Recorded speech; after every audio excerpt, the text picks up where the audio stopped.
Bonjour à toutes et à tous.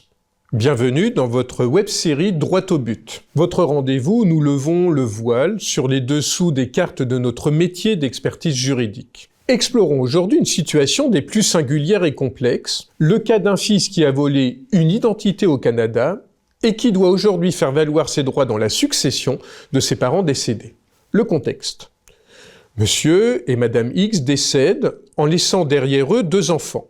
Cependant, l'un d'entre eux, vivant au Canada depuis plus de 40 ans, a volé l'identité d'une personne décédée pour obtenir la nationalité canadienne. Aujourd'hui, tous ces documents officiels mentionnent cette fausse identité. La question est donc la suivante. Comment régler la succession alors que l'identité légale du fils n'est plus celle de ses parents? La situation juridique est bien évidemment délicate. Avant toute chose, il est essentiel d'apprécier la dimension pénale de cette situation. Selon le droit français, l'usurpation d'identité est sanctionnée dès lors qu'elle a pour but de troubler la tranquillité de la victime ou de porter atteinte à son honneur. Cependant, dans le cas de Monsieur Y, il s'agit davantage d'un vol d'identité à des fins administratives. Le vol d'identité n'est pas en soi un délit dans le code pénal français, même s'il peut avoir des conséquences en termes de fraude documentaire. Mais alors, comment régler la succession? En l'état actuel, l'identité officielle de Monsieur Y ne permet pas d'établir un lien de filiation direct avec ses parents, donc sa qualité d'héritier.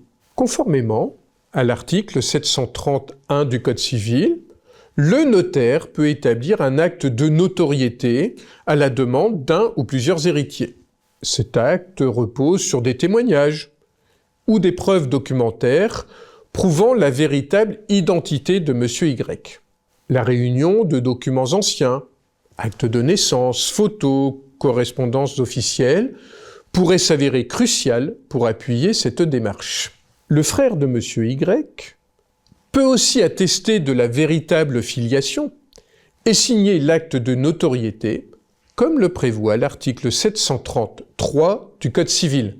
Cet acte fera foi jusqu'à preuve du contraire.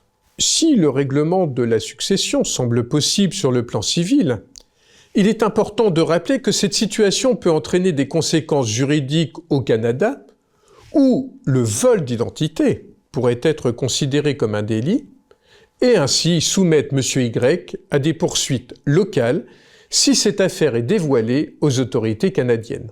Pour conclure, malgré la complexité apparente de cette affaire, la loi française offre des solutions permettant d'assurer les droits successoraux de Monsieur Y.